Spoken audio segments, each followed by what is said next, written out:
A very good evening, all of you. Nalin, Shivam Goyal, Kashvi Jain, Ayushi Agarwal, Mayank Agarwal, Sachin Anand, Aryan, Garg.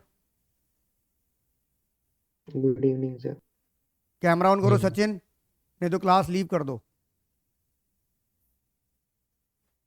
तो last class में हमारा paper number 10 हो गया था। Cash flow का सवाल मैंने आपको करने के लिए बोला था, कोई नहीं करके आया। सिर्फ एक एंजल को छोड़ के किसी ने सवाल नहीं किया। मर्जी है तुम्हारी, मैं तो कह के थक चुका हूं तुम लोगों को, मैं हार गया हूं तुम लोगों से। एक सवाल 24 घंटे में तुमसे एक सवाल नहीं होता। चलिए मैं तो अपना कर्म करूंगा आगे। आज हम पेपर नंबर 11 को डिस्कस करेंगे। Paper number 11 on your screen. The first question is Rishi and Gaurav are partner. They admit Sakshi as a new partner for 1/5 share. For the purpose, goodwill of the firm is to calculate on the basis of 3-year purchase of last 3 year weighted average profit. Underline the word weighted average profit. The profit for the year, profit दिया हुआ है, wait दिया हुआ है, और आपको क्या दे रखा है? गुडविल ऑफ द फर्म दे रखा है। आपको ये वाला प्रॉफिट कैलकुलेट करना है। सवाल समझ आ गया कि नहीं आ गया? काशी, सवाल समझ आ गया कि नहीं आ गया? यस। देखिए 1 मार्कर में एक प्लस पॉइंट है कि कोई वो नहीं करना, मुझे वर्किंग नोट नहीं, मतलब रफ में बनाना है। तो आप ये देखिए आप कैसे करेंगे। आपको गुडविल ऑफ फर्म दे रखी है, कितनी दे रखी है? 7,12,000 दे रखी है। ये गुडविल ऑफ फर्म है और उसका फार्मूला क्या होता है? Weighted average profit into number year purchase. ये भी लिखने की जरूरत नहीं है आपको। वेटेड नंबर ईयर परचेस कितना था? 3, और वेटेड एवरेज प्रॉफिट निकाल लो आप 7,12,500। सॉरी मैंने यहां गलत लिख दिया, 7,12,500। यहां से आपका वेटेड एवरेज प्रॉफिट आ जाएगा। समझ लो पहले, आपका वेटेड एवरेज प्रॉफिट आ जाएगा आयुषी। Yes sir. और आपको इसमें क्या करोगे? अब आप यहां पर आपको प्रॉफिट कितना दे रखा था? 1,25,000। वेट दिया हुआ 1, दूसरे साल को एक्स मान लो। यहां वेट दिया हुआ था 2, और तीसरे साल का क्या दिया हुआ था? आपको ध्यान रखना कहीं लॉस ना दे रखा हो, नहीं तो वो माइनस हो जाएगा। 3 लाख इंटू 3, 3 लाख इंटू 3। अब ये बताओ, इसको मल्टीप्लाई करते हैं तो क्या आ गया? वेटेड प्रॉफिट आ गया। इसको इससे मल्टीप्लाई करोगे तो कितना आ जाएगा? 1,25,000। ये क्या हो गया? 2x। ये हो गया 9 लाख। ये आपका क्या हो गया? Sigma W. और ये क्या हो जाएगा? सिग्मा आई डब्ल्यू एक तरह से। तो अब आप ये बताइए ये कितना आ गया? 9 लाख, 10 लाख, 25,000 जमा 2x, और वेटेड कितना आ गया? 6। तो आप ये बताइए आपका इधर देखिए, पहले यहां से WAP निकालिए, कितना है? WAP निकालिए, कितना है आपका? यहां पर वेटेड एवरेज प्रॉफिट आ जाएगा नहीं आ जाएगा? कितना आ गया बेटा? 3 से इसको डिवाइड करोगे तो कितना आ जाएगा? 3 से डिवाइड करोगे तो कितना आएगा?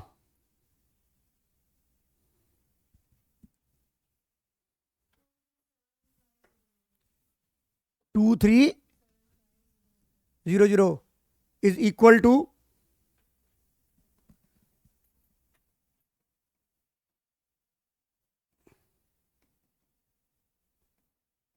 ये आ गया कि नहीं आ गया? 6। फर्स्ट इधर देखिए, आ जाएगा नहीं आ जाएगा? रचित मेरी बात समझ में आ रही है?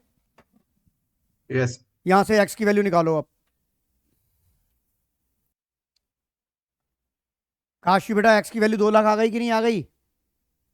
सर आ गए। तो which option is right? Option number C the right answer. Check करो बेटा, option number C the right answer. आइए अब क्वेश्चन नंबर 2 को हम रीड करते हैं। Read the following statement carefully. One is assertion A and other is reason R. Assertion,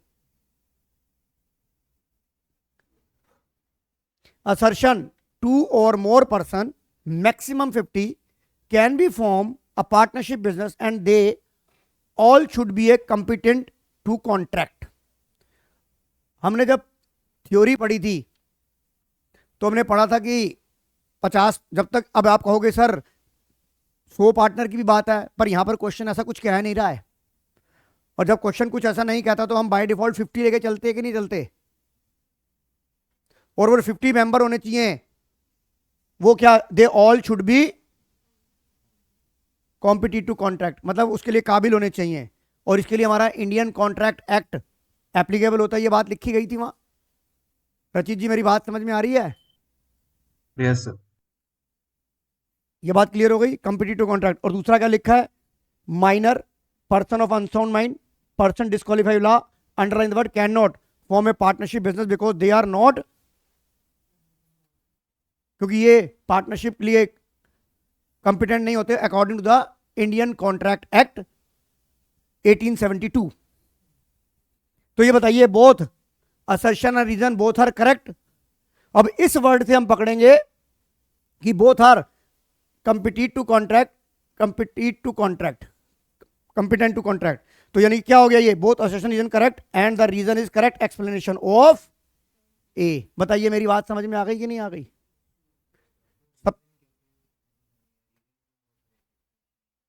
क्योंकि बेटा वो ये कह रहा है कि 2 से ज्यादा पर्सन होना चाहिए, they should be competent to contract होना चाहिए, क्योंकि इंडियन का कॉन्ट्रैक्ट एक्ट कहता है। और माइनर वाली बात जो है,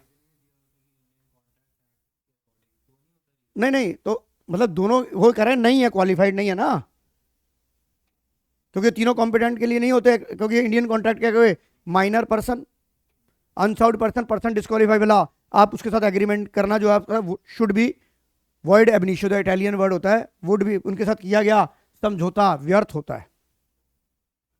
मेरी बात समझ में आ रही है कि नहीं आ रही? हाँ जी बंसल साहब। Yes sir. Mayank Agarwal, clear हो गई बात? चलिए आगे क्वेश्चन नंबर 3 पे चलते हैं हम। मेरे को ये 2 क्वेश्चन मिले बंसल साहब, एक न्यूमेरिकल और एक थ्योरी है। मैंने जरा न्यूमेरिकल Yes, क्वेश्चन sir. पढ़ा तो मुझे थोड़ा महंगा महंगा सा लग रहा है, मैं कंफ्यूज हो जाऊंगा, मैं आंसर सही नहीं दे पाऊंगा।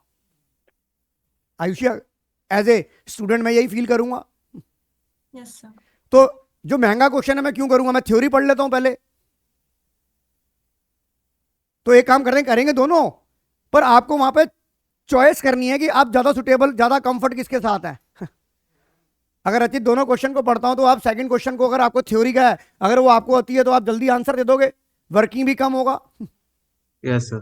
बस इसके लिए लिमिटेशन क्या है कि नॉलेज होनी चाहिए कॉन्सेप्ट की। मैं इंस्टेड ऑफ कि पहले क्वेश्चन और वाला पढ़ता हूं तो देखिए इधर देखिए, which of the following statement is, underline the word correct. कौन सी बात करेक्ट है, मतलब सच्ची बात है। ये नॉट करेक्ट के लिए नहीं पूछ रहा, करेक्ट के लिए पूछ रहा है, यहां पे सीधा सीधा पूछ रहा है एग्जामिनर। आयुषी मेरी बात समझ में आ रही है कि नहीं आ रही? Yes sir. रिधिमा, मयंक, ध्रुव, बंसल साहब, यस सर। तो ये बताइए, yes sir. Debenture can not issue discount, sir debenture तो इशू हो सकते हैं, तो ये क्या है, चल झूठी, चल झूठी। दूसरा क्या कहता है, debenture holder get interest at the stated rate true. Whether the firm makes a profit और लॉस। ये है, ये क्या है, सच्ची बात है, ये ट्रू है, करेक्ट है।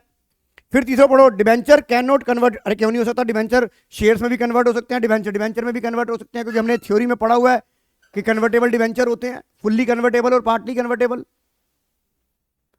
तो इसका मतलब ये भी क्या है, चल झूठी। और debenture holder decide interest rate through the voting right, debenture holder को वोटिंग राइट देने का हक ही नहीं होता, क्योंकि बिकॉज ये ऑनर थोड़े ना होते हैं, ये क्या होते हैं, लेंडर होते हैं, ये लेंडर होते हैं। तो ये भी क्या हो गया, चल झूठी। तो बताइए which option is right, option number B. अब अगर मैं दोनों क्वेश्चन को चॉइस करूं तो बताइए सस्ता क्या पड़ा मेरे को, थ्योरी वाला सस्ता पड़ा। अब आप प्रैक्टिकल का सवाल खुद करिए, आपको खुद फील होगा कि थ्योरी सस्ती थी, प्रैक्टिकल महंगा था। करके दिखाओ।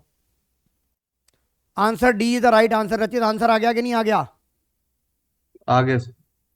सभी, Kashvi Jain, Ishat Bansal, Dhruv Pandyan. Yes sir. Question number 4 on screen. Vinod, Satish and Monica are sharing profit and loss in the ratio 2:3:4. They decide to share profit and loss in the ratio 4:3:2. General reserve given in the balance sheet 50,000 and advertisement suspense rupees 1,04,000. They decide record the effect, underline the word without affecting the book value. इसका मतलब without affecting book value का मतलब है ये नई balance sheet में carry forward होंगे। इसका मतलब जर्नल रिजर्व डिस्ट्रीब्यूट नहीं होगा और एडवर्टीजमेंट सस्पेंस राइट ऑफ नहीं होगा ओल्ड रेशो में। खुशी पटनायक, मेरी बात समझ में आ रही है कि नहीं आ रही? Yes sir. और यहां पर हमें कौन सी एंट्री करनी है? समझौता एंट्री करनी है, एडजस्टमेंट एंट्री करनी है। और आपको पता है जब आप इस केस में स्टेटमेंट ऑफ नेट इफेक्ट बनाएंगे, जो पार्टनर कैपिटल में क्रेडिट होगा वो प्लस, जो डेबिट होगा वो माइनस। अगर आपका स्टेटमेंट नेट इफेक्ट पॉजिटिव आता है तो एंट्री होगी गेनिंग टू सेक्रीफाइस, और अगर स्टेटमेंट नेट इफेक्ट नेगेटिव आता है तो एंट्री रिवर्स हो जाएगी। अब आप करके दिखाइए, आंसर क्या बनेगा? आइए सर ए पार्ट। मुझे ये बताइए, विनोद, सतीश और मोनिका का क्या क्या आ रहा है? 2/9 माइनस का, तो ये गेन हो गया नील 2/9। और मैंने आपको ये भी बोला है कि इन कैलकुलेशन में इनका सम चेक कर लेना, इनका सम 0 होता है। और स्टेटमेंट ऑफ नेट इफेक्ट में कितना आ रहा है? माइनस का 54,000। 54। क्योंकि बेटा अब तो मुझे आइडिया देना है आपको, मेरी बात समझ में आ रही है? अब क्या हो जाएगा? अदरवाइज क्या होता है? गेनिंग टू सेक्रीफाइस, अब हो जाएगा sacrifice to Monica to Vinod, Monica to Vinod into 2/9, 9 6 54, 12,000 आ गया। बताइए which option is right? Object पर पढ़िए, option number A is the right answer. अब बताओ काम जल्दी जल्दी हो रहा है कि नहीं हो रहा? अब पहले के मुकाबले जितने हमने पेपर कर रहे हैं अब सेकंड पेपर और स्पीड से हो रहा है कि नहीं हो रहा? Khushi, yes sir. Mayank, Nalin, Ishat Bansal, yes sir. चलिए क्वेश्चन नंबर और वाला Yes. करेंगे। अब हम एक बार और वाला क्वेश्चन पढ़िए आप। Question, Vinod, Satish, Simran are partner sharing profit 3:2:1 as per the partnership deed. Simran is entitled to 10% commission on, underline the word, full net profit after charging such commission. Commission was credit to Simran, 20,000 रुपये commission मिली है। तो ये बताइए जो commission 20,000 मिली है उसका formula क्या होता है? Net profit before commission. Net profit before commission और आफ्टर वाला केस है तो 10/110 हो जाएगा। तो नेट प्रॉफिट बिफोर कमीशन कितना आ गया? 2 लाख 2,20,000 आ गया। हाँ जी एंजल, 2,20,000 आ गया। अब आपको डिविजनल प्रॉफिट बताना है। अब 2,20,000 में यहां 2,20,000 आ गया, ये रफ में P&L एप्रोवेशन बना लिया। यहां सिमरन की कमीशन चली गई 20,000। अब आईओसी आपको दे रखा है 30 30 60 और 20 80, यही है। और कुछ है क्या? और कुछ है क्या? अब बताइए कितना आ गया? 220 में से 1 लाख चला गया, 1,20,000 आपका क्या आ गया? डिविजनल प्रॉफिट आ गया। और हमें किसका शेयर पूछना बता रहे हैं? सिमरन। सिमरन कितने के लिए थी? 1/6 के लिए। हाँ जी दक्षिता जी, समझ आ गया कि नहीं आ गया? Yes, sir. एक बार को तो तोते उड़ गए थे। Yes, sir. रिवर्स गाड़ी देखा क्वेश्चन आज की डेट में सीबीएसई जो है वो रिवर्स गियर चला रही है, स्ट्रेट फॉरवर्ड क्वेश्चन नहीं दे रही है। काशी समझ आ गया कि नहीं आ गया? Yes, sir. तो आपका आंसर कितना आ गया? 20,000 is the right answer, option number C. चलिए आगे चलिए। अब question number 5 on your screen. 5 क्या इशत बंसल जी बी कह रहे हो आप आंसर? सर मेरा भी Yes, बी sir. है। हाँ Yes, देखो sir, मैं B. अब चेक कर लेते हैं, कोई बी कह रहा है कोई डी कह रहा है, एक बार आंसर देख लेते हैं। और आपको एक बार बताऊं, अब बी में से इतना तो कन्फर्म होगा बी और डी में कोई एक सही होगा। मतलब एक चीज सोच रहे हो, एग्जामिनर ने कितने क्वेश्चंस को ऐसे फ्रेम किया है कि जो बच्चा गलत सोचेगा उसके अभी बेस पे आंसर उसको मिलेगा ही मिलेगा। और वो कौन ओवर का? अरे भाई तेरे भाई ने सवाल कर दिया भाई, 1 मार्कर। काशू जैन कितना आंसर आ रहा है? हमें को तो डी लग रहा है। डी। चलो चेक करते हैं हम भी। मैंने सवाल को पढ़ा, A B R enter partnership without any partnership deed. अरे सबसे पहले तो यही आ गया पंगा, 1 जुलाई को पार्टनरशिप शुरू करी है। On 1 October 2020 Mrs A advance ₹1 lakh by way of loan to the firm without any agreement as to interest.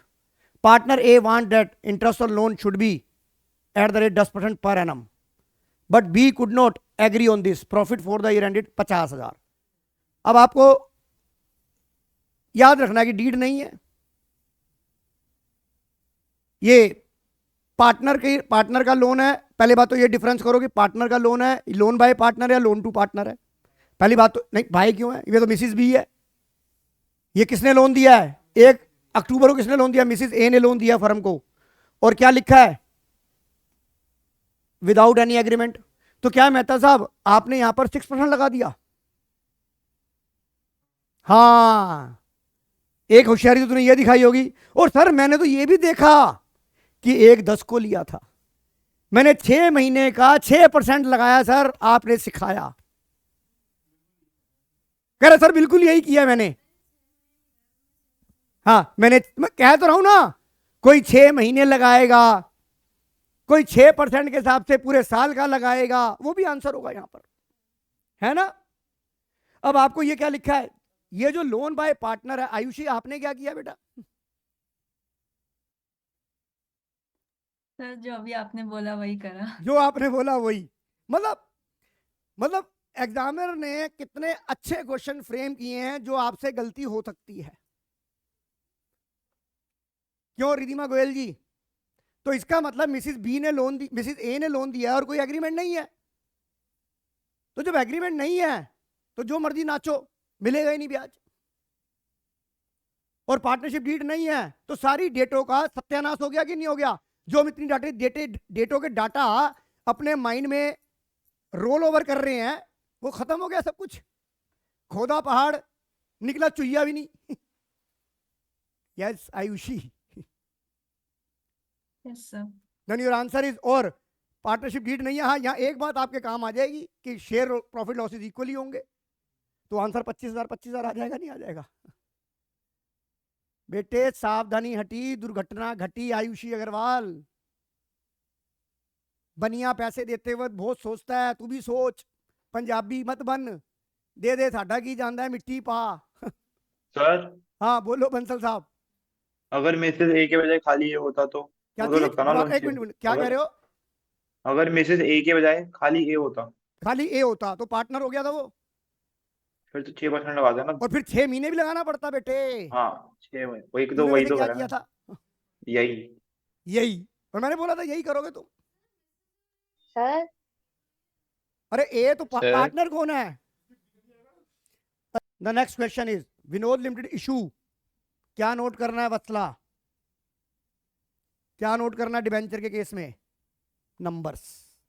12,009 debenture at a discount of 8%, received a lump sum amount on application. आपको लमसम कितने मिले, 5,52,000 मिले lump sum में। These debenture redeemable at 10% premium, यानी कि issue at discount, redeemable at premium. और lump sum का method है, यानी कि एक ही झटके में पैसे मिल रहे हैं, और एक ही झटके में कितने पैसे मिल रहे हैं, 5,52,000। और आपको क्या बताना है, लो आईओडी और डिस्काउंट का टोटल अमाउंट बताना है, कितना रिटर्न ऑफ होगा। तो अब आप ये बताइए, आपको शॉर्टकट में कितने पैसे मिले हैं बेटा, 592। अब मुझे इसकी फेस वैल्यू तो पता नहीं है, मुझे इसकी फेस वैल्यू नहीं पता। तो ये बताओ, अगर कोई चीज़ 8% डिस्काउंट पे है तो इसका मतलब ये 92% के बराबर हो गई कि नहीं हो गई। तो इसका मतलब आपके यहाँ पे कितना आ गया, फेस वैल्यू कितनी आ गई, 6 लाख आ गई कि नहीं आ गई। आपकी फेस वैल्यू डिबेंचर की 6 लाख रुपए आ गई कि नहीं आ गई रिधिमा। Yes sir. अब 6 लाख का 8% डिस्काउंट कितना हो गया, 48। और पोरोड कितना हो गया, रिडीमेबल एट 10% प्रीमियम था, वो पोरोड कितना हो गया, 60,000। तो बताइए loss on issue of debenture first year में कितना राइट ऑफ होगा, 1,08,000। क्वेश्चन है ना बढ़िया बेटा ये रचित। Yes sir. कोई बात नहीं। अब आप ये बताइए, अब इसके साथ मैं एक सवाल पूछना चाहूंगा मेहता साहब, अगर ये लो आईओडी है तो आपका सबसे पहले right of in the very first year में राइट ऑफ होगा। पहला ऑप्शन किसका होता है, और दूसरा स्टेटमेंट ऑफ P&L। तो बताइए आंसर समझ आ गया नहीं आ गया Dakshita. Yes, sir. Question number और वाले में खुद दिमाग लगाइए, फिर मैं आपको शॉर्टकट बताऊंगा। क्वेश्चन रीड कर लिया आपने, आपको मैंने बार बार बोला डिबेंचर के केस में आपने कितने डिबेंचर इशू किए हैं, ये नंबर ऑफ डिबेंचर है कि नहीं है, और ये किसमें है, रुपीस में। आपको 8,000 डिबेंचर इशू करे हैं आपने 9,20,000 के इशू करे हैं, तो आपको पूरे पैसे मिल गए आपको। ऐसा तो कहीं लिखा कि ओवर सब्सक्राइब्ड है ये। तो इसका मतलब आपको रुपीज 9,20,000 जो मिले हैं वो कितने डिवेंचरों पे मिले हैं? 8,000 डिवेंचर पे मिले हैं। तो यानी कि एक डिवेंचर पे कितने पैसे मिले? डिवाइड कर इसको, बता डिवाइड कर कितना आ रहा है? 1 यानी कि 115 रुपए का एक डिवेंचर दिया कि नहीं दिया? 115 का एक डिवेंचर दिया और फेस वैल्यू कितनी थी दे रखी है, तो डिस्काउंट कितना हो गया? 100 रुपए पे 15, 100 रुपए पे तूने 15 रुपए का डिस्काउंट दिया, तो परसेंटेज में कितना आ गया? बी आंसर आ गया कि नहीं आ गया? आयुषी अग्रवाल, यस और नो? Yes sir. चलिए आगे, question number 7। Vinod limited offer 20,000 equity share 10 each at a premium of 2 per share as application minimum amount as per SEBI guideline. As per the SEBI guideline, how much the total amount received on? मैंने आपको याद दिलाया था, आप मेरी अनदेखी series के अंदर ये क्वेश्चन था और मैंने 10 बार आपके साथ डिस्कस किया है। According to the companies act, according to the company act, minimum application money कितनी होती है रचित Arora? 25% of the face value, I think. 25 नहीं होती बेटा 50 ना, मुझे याद नहीं आ रहा है। 5% ऑफ द फेस वैल्यू। अच्छा, और सेबी में लिखा है 25% ऑफ द इशू प्राइस। अब इशू की वैल्यू, इशू के मतलब, हाँ जी क्या हुआ आयुषी? कि सर इतनी बातें कहां से याद रहेंगी? 2 बार करा चुका हूं तुम्हें ये। कंपनी एक्ट में क्या लिखा है? Minimum application 5%, minimum application is 5% of the face value, और वहां का लिखा है 25% ऑफ द इशू प्राइस। अब इशू प्राइस में का मतलब क्या है? शेयर डिस्काउंट पे तो इशू हो नहीं सकते, पार और प्रीमियम पे होंगे।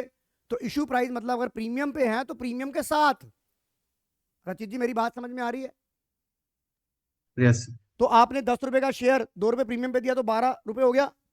इसका 25% कितना हो जाएगा अकॉर्डिंग टू सेबी? 3 रुपए हो जाएगा। और आपने 20,000 शेयर ऑफर करे तो आपको कितने पैसे मिलने चाहिए थे? 60,000। अरे एक से एक दिमाग की बत्तियां जलाने वाले सवाल हैं यहाँ पर। और आप ये नहीं कह सकते सर ये तो सिलेबस का लग ही नहीं रहा हमारे को। सर मुझे समझ नहीं आ रहा, है मुझे समझ। पढ़िए क्वेश्चन नंबर 8, ध्यान से पढ़िएगा और फिर मैं कराऊंगा इसे। पहले आप ट्राई करिए। आप सवाल को पढ़ता हूं मैं। Vinod, Mohan, Rajesh are partner sharing profit in the ratio of their capital, balance of their capital accounts, underline the word fixed. Fixed capital account method है। ये चीजें मैं, मेरे को सवाल में कुछ भी पूछा ना गया हो, कुछ भी मैं बाद में देखूंगा, पहले इसे अंडरलाइन कर लूंगा जो इसके कीवर्ड होते हैं। राइट राचित? यस। 1 अप्रैल को बैलेंस 5 लाख, 4 लाख, 1 लाख था। Rajesh is a minor, underline Rajesh एक माइनर पार्टनर है। As per the partnership deed interest on capital allowed 10% as charge. Charge का मतलब है प्रॉफिट हो लॉस हो इंटरेस्ट ऑन कैपिटल अलाउ होगा ही होगा। तो इस केस में आपका क्या अकाउंट बनेगा? P&L अकाउंट बनेगा। इस केस में क्या बनेगा बेटा? P&L अकाउंट बनेगा। आप अगर इसको अकाउंट बनाने के लिए आ गया रेलेवेंट अकाउंट, तो कौन सा P&L एप्रोप्रिएशन नहीं बनेगा, कौन सा अकाउंट बनेगा? P&L account. मेरी बात समझ में आ रही है दक्षिता? Yes sir. और वो बोल रहे हैं प्रॉफिट फॉर द एंडेड भाई 82,000 था। इधर देख ये कौन सा अकाउंट बना? P&L account. ये 82 था। आईओसी आपका यहाँ पे चार्ज अगेंस्ट प्रॉफिट था। फिक्स कैपिटल है 5, 4, 9 और 1, 10। 5, 4, 9 और 1, 10 कितना हो गया? 1 लाख। तो क्या हो गया? 18,000 का लॉस हो गया कि नहीं हो गया? और आपको पता है माइनर पार्टनर एक नई पार्टनरशिप नहीं बना सकता, पर एक एग्जिस्टिंग पार्टनरशिप का पार्टनर बन सकता है, वो भी प्रॉफिट के लिए। लॉस के लिए वो हिस्सेदार नहीं होता। देखिए एक एक क्वेश्चन के अंदर कितने कॉन्सेप्ट हैं। तो अब ये जो 18,000 का लॉस है, ये राजू भाई तो बियर ही नहीं करेंगे, विनोद और मोहन बियर करेंगे। और इनकी जो रेशो थी वो किसमें थी? यानी कि रेशो क्या थी? 5:1। राजेश जी तो गए काम से। तो ये 18,000 और आपको किसका निकालना है? विनोद का निकालना है। विनोद पहले वाला पार्टनर था। तो आंसर क्या आ गया? लॉस 10,000। खुशी पटनायक समझ आ गया कि नहीं आ गया? इधर देखो बेटा, बच्चे गलतियां करते हैं, लैंग्वेज को ध्यान से नहीं पढ़ते तुम लोग। वो क्या कह रहा है, इधर देखिए वो क्या कह रहा है, profit in the ratio of their capital, और कैपिटल क्या थी, और आपको यहां पे फिक्स दिया हुआ है। मान लीजिए एग्जामिनर यहां पर आपको फिक्स के साथ यहां डेट चेंज कर देता और यहां डेट कर देता 31/3/2022, और मैं यहां पे ड्राइंग भी दे देता विनोद, मोहन और राजेश की, तो होशियारी से सब बच्चे लगे हैं, फिक्स तो पढ़ लिया, अरे capital at the and they रखी, पहले ओपनिंग निकाल ले, भाई ओपनिंग निकाल ले, प्रॉफिट ऐड कर दे, capital at the end, add drawing less profit. अबे भाई फिक्स कैपिटल अकाउंट मेथड में opening closing both are same, जब तक 2 एक्स्ट्रा एंट्री ना आए, एडिशनल कैपिटल की और ड्राइंग आउट ऑफ कैपिटल की, और जब तक ड्राइंग क्वेश्चन में ना दी हो तो ड्राइंग आउट ऑफ प्रॉफिट मानी जाती है।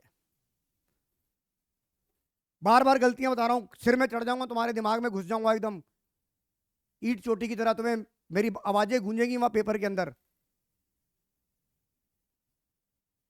अगर तूने ढंग से क्लास कर ली तो ये 15 दिन की।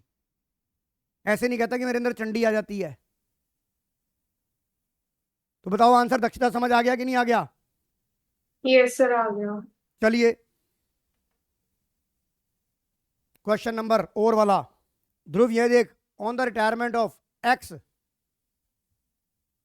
Stock was given in the balance sheet 108 and machinery 3 lakh, revaluation का लॉस आया। अब आप ये देखिए, इधर देख ध्रुव, इधर देख, यस सर। तो रिवैल्यूएशन का लॉस आया तो इधर 48,000 आ गया,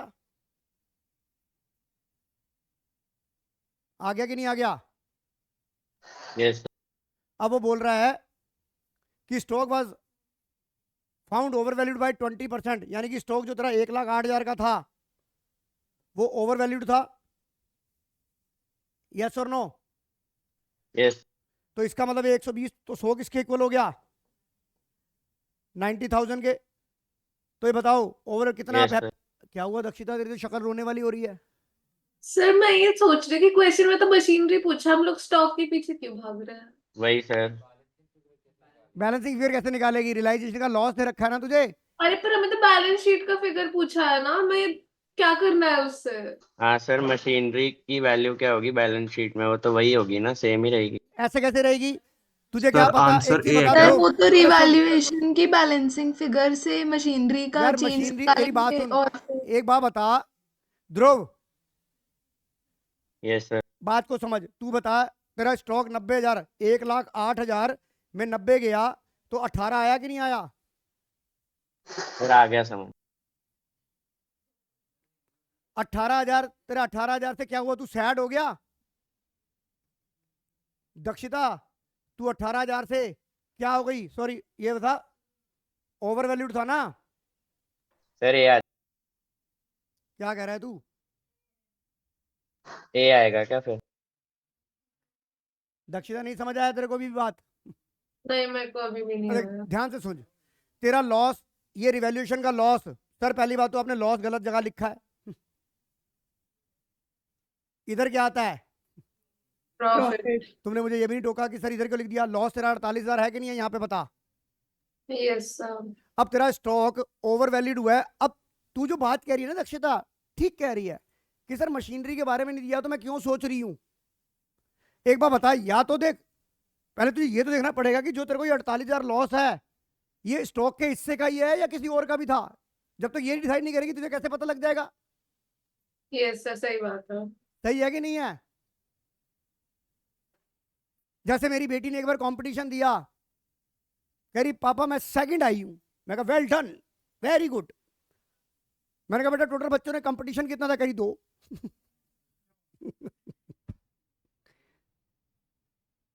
और एक और भी तरह चुटला, एक नौकर को भेजा, वो पान देने के लिए 10 रुपए दिए उसको, 2 5-5 रुपए के पान लेके आने थे। नौकर को भेजा मालिक ने कि जा पान लेके आ। वो पान एक लाके देता है, एक मालिक को देता है एक पान। दक्षता सुन ले, तेरे लिए है ये। तो मालिक ने बोला बेटा तेरे को 10 रुपए दिए थे, 2 पान मंगाए थे, दूसरा कहाँ है? कह रहा ये रहा। 1 घंटा बेचारा माथा मारता है, इतनी देर में मैं पहुंच जाता हूँ आपके घर। मैंने कहा तुझे 10 रुपए दिए थे, 2 पान मंगाए थे। हाँ। कह रहा दूसरा कहाँ है? ये रहा। मैं कहा पहला कहाँ है? कह रहा सर वो तो मैंने खा लिया रास्ते में। आप दूसरे के बारे में पूछ रहे हो, पहले के बारे में पूछ ही नहीं रहे हो। तो वही हाल इधर हो रहा है। कि सर पहला कहाँ है? आ गया समझ। अब ये बता, जब तेरा स्टॉक ओवरहेड हुआ 1,08,000 से, तो यहाँ पे 18,000 से तू यहाँ पर क्या हो गई? सैड हो गई कि नहीं हुई स्टॉक की वजह से? Yes sir. अब इसका मतलब अगर 48 से तू टोटल सैड हुई है, उसमें से 18,000 का जो कंट्रीब्यूशन था वो स्टॉक का था, तो बाकी 30,000 किसका था? मशीनरी का। मशीनरी का। तो मशीन कितने में सैड हुई तू? अब बता मशीन की नई वैल्यू कितनी जाएगी वहां? ऑप्शन है 270। हाँ, अब समझ आ गई कि नहीं आ गई? यस सर, दोनों का दोनों ए। का ए है। Yes, sir, मेरा भी ए यही है का क्या मतलब है? कॉन्फिडेंस नहीं है सर बहुत ज्यादा है। फिर के? ये ए है क्या का मतलब क्या है? सर बस कंफर्म कर रहा था आपसे। नहीं नहीं, आप बोलो सर ए ही आंसर है।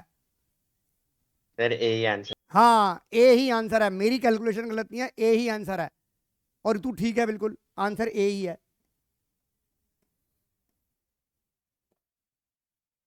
करवाऊं या हो गया बेटा दक्षिता? इधर देख, XYZ partner sharing profit 3:2:1 after the final accounts has been prepared. It will discover interest on drawing. 6% तू भूल गई इंटरेस्ट ऑन ड्राइंग देना। इंटरेस्ट ऑन ड्राइंग्स तक निकाल लिया, उसके अच्छा बाद तेरा इंटरेस्ट ऑन, अच्छा मुझे तू बता दे, एक्स का इंटरेस्ट ऑन, अच्छा तूने टेबल बनाई, चल तूने मेरी हेल्प कर दे। Yes sir. Interest on drawing partner में डेबिट होता है, यस सर। पुराना प्रॉफिट तो यही रखा, हाँ। तो IOD @ 6%। मुझे बता XYZ का कितना आ रहा है? एक्स का आ रहा है 1950। 1950 है मसला, तो 1950 क्या लिखूं? डेबिट लिखूं? Yes sir. Y का क्या लिखूं? 2250 very good, 2250 debit. And last वाला 1350। 1350 फिर रह क्या गया? 1350, ये टोटल कितना आ गया? 5550। 5550। अब ये तेरा रिवाइज प्रॉफिट आ गया। Yes sir. इसको किस रेशियो में बांट दे? 3:2:1 में बांट। कितना आ रहा है रिवाइज प्रॉफिट? हो जाएगा सर। नहीं, अब करवा ले भाई पूरा, बता मसला कितना आ रहा है? ये कितना आ रहा है? 277 क्रेडिट 1850 है 9925 क्रेडिट। अब तुझे किसका निकालना है बेटा? वाई का निकालना है। Yes sir. अब जिसकी लाठी उसकी भैंस कर दे यहाँ। यस सर, हो जाएगा। तो पहले क्यों नहीं हुआ? वो मैं कर रही थी, मैं थोड़ा स्लो कर रही थी ना, तो स्लो कर रही थी, और रोने वाली क्या बात है? स्लो कर रही, स्लो का मतलब ये थोड़ा ना गलत हो जाएगा। आपने पूछा हो गया तो मैंने बोला नहीं। अच्छा अच्छा, चलो कर बेटा इसे। क्वेश्चन नंबर 11 मैं तुम दोनों को अलग बिठा दूंगा, वैसे मैं बहुत परेशान हूँ अगर बोले तुम डिस्कशन करा, एक जना उधर बैठेगा नहीं तो फिर। Question number 11, choose the correct sequence of the following transaction in contest of preparation of partner capital. सबसे पहले क्या आता है? सबसे पहले हम ओपनिंग बैलेंस लिखते हैं, तो फर्स्ट क्या आएगा? Opening balance. इसे क्या हो गया? दूसरे नंबर में बताओ क्या आएगा? Interest on capital. तीसरे पे क्या आएगा? चौथे पे क्या आएगा? कौन सा हो गया balance? D is the right answer. आ गया कि नहीं आ गया? काशवी, दक्षिता, सर आ गया। Yes sir. रचित अरोड़ा, आयुषी अग्रवाल। Yes. आ गया सर। क्वेश्चन को रीड के करते हैं। RK limited forfeited 1000 share of debit who underline the word keywords को applied for 1800 share for non payment of allotment of 4 पर शेयर। नॉन पेमेंट ऑफ आपका 4 and including remaining 50% premium and the first and final call 40% of the face value. RK limited issued the share of 10 each at a premium of, आपने 10 + 2 का share issue करा। सबसे पहले तो ये देखते हैं कि ये जो 12 रुपए की जो बाइफिकेशन थी वो क्या थी। वो कहता है non payment of allotment, non payment of allotment money 4 रुपए, underline the word including remaining. Remaining का मतलब ये है कि आपका जो प्रीमियम है वो 2 रुपए है कि नहीं है मसला, और रिमेनिंग वर्ड दे दिया, इसका मतलब है कि जो प्रीमियम है रिमेनिंग का मतलब बचा हुआ, इसका मतलब एप्लीकेशन के साथ भी प्रीमियम होगा। इसका मतलब एप्लीकेशन के साथ भी, ये किसका कह रहा है, रिमेनिंग 50% ऑफ प्रीमियम। आप ये भी इंटरप्रेट कर रहे होंगे कई जना कि 4 रुपए में 2 + 2 होंगे, यही किया तूने भी। वो क्या कह रहा है, इंक्लूडिंग रिमेनिंग 50% प्रीमियम। प्रीमियम कितना था, 2 रुपए, 2 रुपए का 50% रिमेनिंग प्रीमियम आया तो 1 रुपए आ गया कि नहीं आ गया। इसका मतलब जो 1 रुपया प्रीमियम था वो किसके साथ था, एप्लीकेशन के साथ। तो आपकी इमेज क्या बनेगी, 10 + 2, ये मैं कहता हूं 4 रुपीज थी आपकी, तो ये 3 + 1, ये कह रहा है 4, अब ये क्या बन जाएगी 4, दैट इज 3 + 1। मेरी बात समझ में आ रही है दक्षिता? Yes sir. और एक चीज मैंने आपको और भी समझाई थी कि जो आपकी एक्सेस एप्लीकेशन मनी होती है वो पहले टूवर्ड्स किसको एडजस्ट करती है, कैपिटल को। पहले किसको एडजस्ट करती है, एक्सेस एप्लीकेशन मनी आएगी, कैपिटल को एडजस्ट करेगी। जो सिक्योरिटी प्रीमियम का पैसा सिक्योरिटी प्रीमियम में गया, यानी कि जो प्रीमियम 1 रुपीज का एप्लीकेशन के साथ था वो तो चला गया प्रीमियम अकाउंट में, और जो गंगा में हड्डियां गई वो तो वापस आएंगी नहीं। अब आपको ये कहना है सिक्योरिटी प्रीमियम डेबिट, ये डेबिट फॉर फ्यूचर के टाइम पे, और शेयर फॉरफिट के टाइम पे डेबिट क्या होता है, जो प्रीमियम रिसीव नहीं होता, जो प्रीमियम रिसीव नहीं होता। और एक्सेस एप्लीकेशन मनी पहले कहां एडजस्ट होती है, एप्लीकेशन पे, उसके बाद एडजस्ट होगी सिक्योरिटी प्रीमियम में। अगर एप्लीकेशन का पैसा इतना एक्सेस है कि वो एप्लीकेशन के साथ प्रीमियम को भी कवर करता है तो बाकी का अनपेड अमाउंट आ जाएगा, नहीं आ जाएगा खुशी अलॉटमेंट का। Yes sir. एक बार करके देखो। अब आपको मैं हिंट दे रहा हूं, आपका यहां पर जो कॉल्सन एरियर आएगा अलॉटमेंट के टाइम पर वो 800 रुपये आ रहा है कि नहीं आ रहा। कॉल्सन एरियर कह रहा है कि अलॉटमेंट पे 800 रुपये है। इधर देख बेटा, कॉल्सन एरियर कह रहा है कि 800 रुपये है। दक्षिता कॉल्सन एरियर 800 रुपये आ रहा है कि नहीं आ रहा। Yes sir. अब आपका एसपीआर कितना, सिक्योरिटी प्रीमियम कितना ड्यू हो रहा है, 1000 × 1। सिक्योरिटी प्रीमियम कहता है 1000 रुपये ड्यू बन रहा है, पर कॉल्सन एरियर एक्चुअल कह रहा है कि 800 रुपये। इसका मतलब 200 रुपये सिक्योरिटी प्रीमियम का पैसा ऑलरेडी मिल चुका था। यस। तो जो सिक्योरिटी प्रीमियम का पैसा मिला, गंगा में हड्डियां गई, वापस नहीं आएंगी। तो आपका सिक्योरिटी प्रीमियम वही कैंसिल होता है, सिक्योरिटी प्रीमियम जो मिल चुका होता है, सॉरी जो नहीं मिला होता। जो मिल गया वो तो गई गंगा में हड्डियां, तो आपको ये वाला पैसा नहीं मिला, तो आंसर क्या आ जाएगा, डेबिटेड विद 800। दक्षिता दोबारा समझाऊं, देख तेरा कॉल से आ रहा है कि नहीं आ रहा। कॉल। चले आगे, चले आगे बेटा, चलिए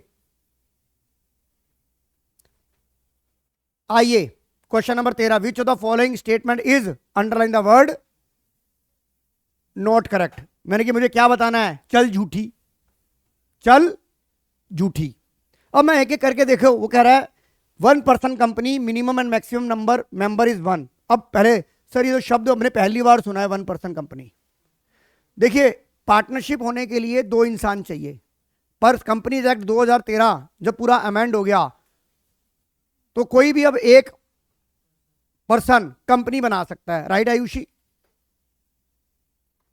यस सर। इसके कॉन्सेप्ट क्या है लॉ में, जो हमारी किताबों में लिखे गए हैं कि 1 पर्सन कंपनी बना सकता है।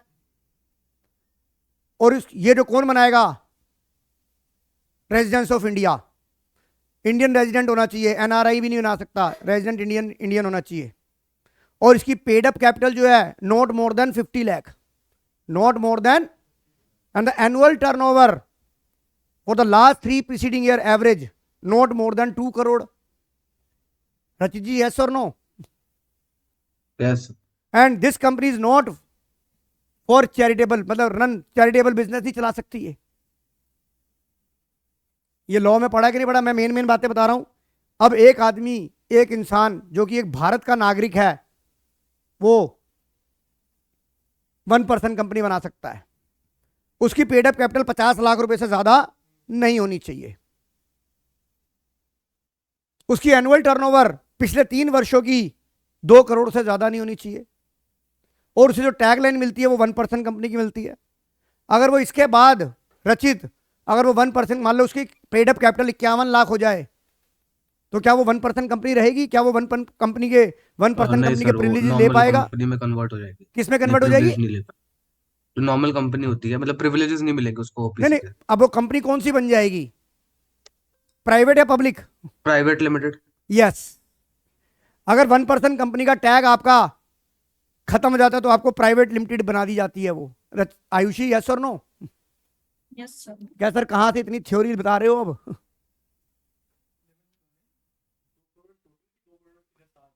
दो एनुअल टर्नओवर पिछले 3 साल की एवरेज टर्नओवर 2 करोड़ से ज्यादा नहीं होनी चाहिए। और आपको 1% कंपनी का, आपको अगर मान लीजिए आयुषी की 1% कंपनी, तो इसे बोला जाएगा Ayushi OPC, Ayushi 1% company, Satish 1% company. अगर इस लिमिटेशन को एक्सीड करते हैं तो 1% कंपनी का टैगलाइन हट जाता है, प्राइवेट लिमिटेड में कन्वर्ट हो जाता है। तो 1% कंपनी ये क्या है, ये सच्ची बात हो गई कि नहीं हो गई? अब मैंने आपको एक अनदेखी सीरीज बताई थी, उसके अंदर मैंने मिनिमम मेंबर, मैक्सिमम मेंबर और डायरेक्टर के बारे में बताया था। दक्षिता देखी है वो? नहीं सर। मत देखो और सवाल आ गए तो लंका लग जाएगी तुम्हारी। 10-10 मिनट की वीडियो 10 है, मत देखो, कोई बात नहीं, पेपरों के बाद देख लेना, जब मैथ्स का पेपर, उसका पेपर पूरे हो जाएगा ना सीयूटी के, देख लेना उसके लिए। अब private company can not offer public, yes. Private company में क्या होता है, मिनिमम मेंबर कितने होते हैं भाई? 2। मैक्सिमम कितने होते हैं? 200। और ये पब्लिक से पैसा शेयर ऑफर नहीं करते पब्लिक के लिए, तो ये क्या है? A private company can not offer share to public, ये भी क्या है? सच्ची बात है। A public company can invite accept deposit, ये भी क्या है? तो सर ये मत कहना कि अब लास्ट बात सच झूठी यही होगी। वो क्या कहता है, authorise capital also non subscribe capital, ये क्या है? चल झूठी। अब मेहता साहब मुझे बताओ, ऑथराइज को सब्सक्राइब कैपिटल तो नहीं कहते, बाकी के 2 नाम बता दो आप मुझे। अरे चुप रहा यार तू, ऑथराइज के दूसरे नाम बता देना भाई। ये तो बोल रहा है ऑथराइज कैपिटल आल्सो नोन, ये झूठी है कि नहीं है? नॉमिनल कैपिटल और क्या नाम है? Registered capital. और ये जो कैपिटल लिखी जाती है, ये कहां लिखी जाती है? एसोसिएशन ऑफ आर्टिकल में या मेमोरेंडम ऑफ एसोसिएशन में?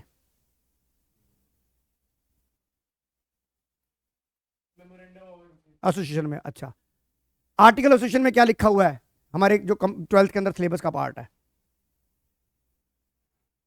Interest on calls in advance, interest on calls in arrear, और कौन सी है? Table F. देखो एक चीज के साथ मैं 4 चीजें और डिस्कस करूंगा। अब दक्षिता ये बता, interest on calls in arrear table F के अकॉर्डिंग कितना है? 10 and 12% each। नहीं, क्या क्या, दोबारा बोल। रुको एक मिनट, कॉल्स इन एरियर में होता है 10% एंड कॉल्स इन एडवांस में होता है 12%। आगे पर एनम भी तो होता है। Yes sir. मैं तो ऐसे कहूंगी 12% पर मंथ, कंपनी लुट जाएगी, पिट जाएगी। अगर मान ले सवाल आ गया, 4 ऑप्शन में आ गया interest on calls in arrear 10%, फिर लिख दिया 10% पर एनम, बस देख ले 10% लगा टिक्का, आगे पीए भी देखना है। रचित मेरी बात समझ में आ रही है कि नहीं आ रही? Yes sir. और interest on calls in advance 12% पर per annum. Right Ayushi? Yes, sir. कौन सी टेबल है ये? Article table F. Dhruv ji समझ आ रहा है? खुशी यस यस सर। तुम्हें दिमाग में तुम्हारे नाचने लग जाएंगी ये सारे के सारी चीजें। चलिए क्वेश्चन नंबर 14 ट्राई करिए आप। हाँ सर, ये हिडन गुडविल का केस है, तो आंसर क्या आ रहा है आपका? हिडन गुडविल के केस में 37,500। चलिए क्वेश्चन नंबर 15, फिर दोबारा सवाल उस टाइप का आ गया कि नहीं आ गया? एक गलती करवाएगा, अब सही सुधर जाएंगे सारे के सारे। बताइए 15 का आंसर बताइए विहान। सर, मैं श्योर नहीं हूँ बट डी। फिर वही श्योर न्यू पर डी। यस, सर इस बार नहीं हूँ। Answer is D. एग्री करते हो इस बात से? डी, हाँ बोलिए।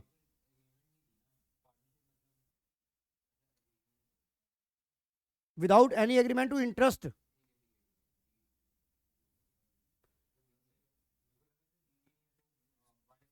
समझ आ गया मेरी बात? ध्रुव समझ आ गई कि नहीं आ गई? दक्षिता इस बात को चले बेटा, आगे नहीं रुकूं मैं। सर आ गया समझ। हाँ जी माधव,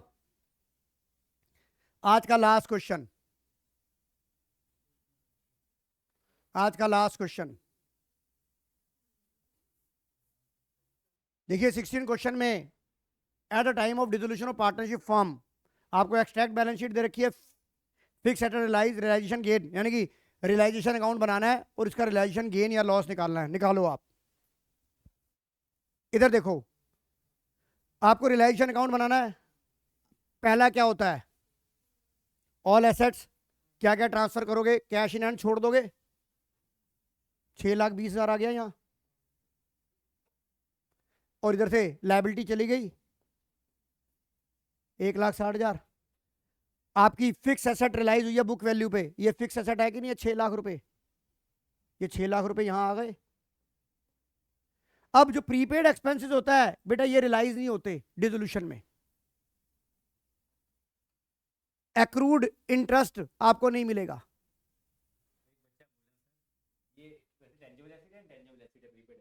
हाँ जी, टेंजिबल है यार, हाँ कुछ नहीं है ये हाँ फिक्टिशियस है, क्योंकि ना इसका फिजिकल एग्जिस्टेंस है, ना इसे टच किया जा सकता है। हाँ लग जाएगी बच्चे, हाँ हाँ मर जाएंगे बच्चे। टेंजिबल है तो उसकी वैल्यू लेनी पड़ेगी, बुक वैल्यू। टेंजिबल है तो जीरो, चलाओ कराओ बच्चे, ठंडे हो जाएंगे। ये हो गया प्रीपेड एक्सपेंसेस, तो रियलाइज होगा नहीं मसला। अब ये लायबिलिटी के बारे में ना दिया तो हाथ जोड़ के पेमेंट देनी है। हाथ जोड़ के पेमेंट कितनी दोगे, 1,60,000। अब देखो रियलाइजेशन का गेन लॉस क्या आ रहा है आपका, क्या आ रहा है, loss. Which option is right? Ridhima receive का क्या किया? सर एडवांस रिसीव्ड क्यों होगा? बेटा दिए ना पैसे, हमें मिल गए, हम तो भैया हम ईमानदार आदमी, हम तो पेमेंट देंगे, हमें कोई दे ना दे। ये तो अनफेयर है। रिधिमा गोयल, यानी कि बेटा